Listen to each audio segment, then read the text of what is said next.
Kejaksaan Agung melakukan penggeledahan di kantor Dijen Migas Kementerian ESDM pada Senin 10 Februari 2025. Penggeledahan ini dilakukan terkait dugaan tindak pidana korupsi dalam tata kelola minyak mentah dan produksi kilang di PT Pertamina, Subholding, dan Kontraktor Kontak Kerjasama atau KKKS tahun 2018 hingga 2023. Berikut fakta-fakta mengenai penggeledahan di kantor Dijen Migas Kementerian ESDM.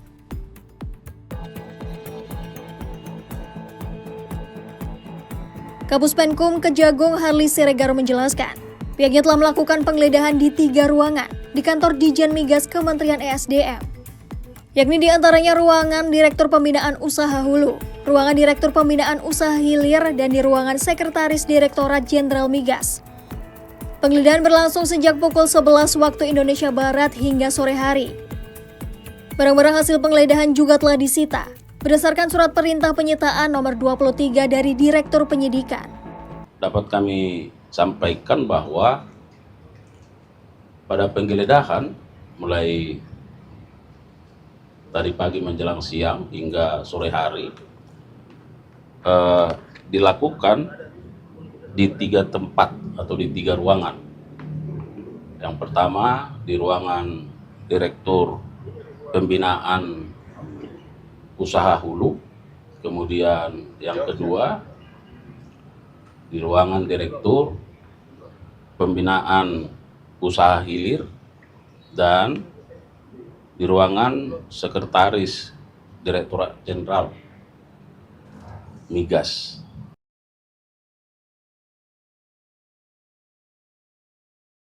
Harli menyatakan, kasus ini bermula ketika pemerintah menerbitkan Peraturan Menteri ESDM Nomor 42 Tahun 2018 tentang prioritas pemanfaatan minyak bumi untuk pemenuhan kebutuhan dalam negeri.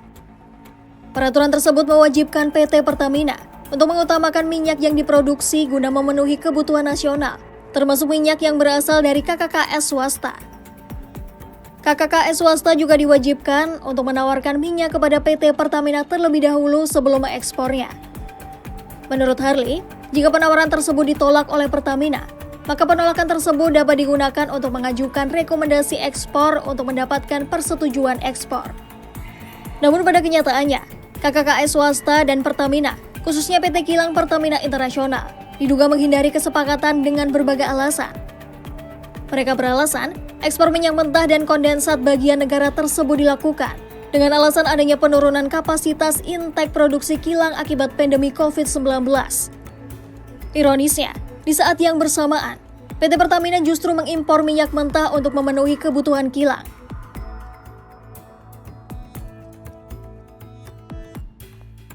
Saat ini, Kejagung telah mengumpulkan bukti dari keterangan 70 saksi dan 1 ahli terkait keuangan negara. Namun penyidik masih melakukan investigasi umum dan belum menetapkan tersangka dalam kasus ini.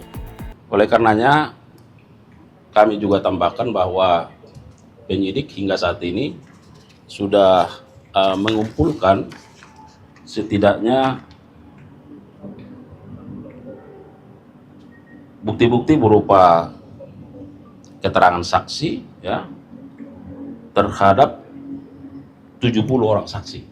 Dan sudah dilakukan pemeriksaan, ya, termasuk 1 ahli terkait dengan keuangan negara.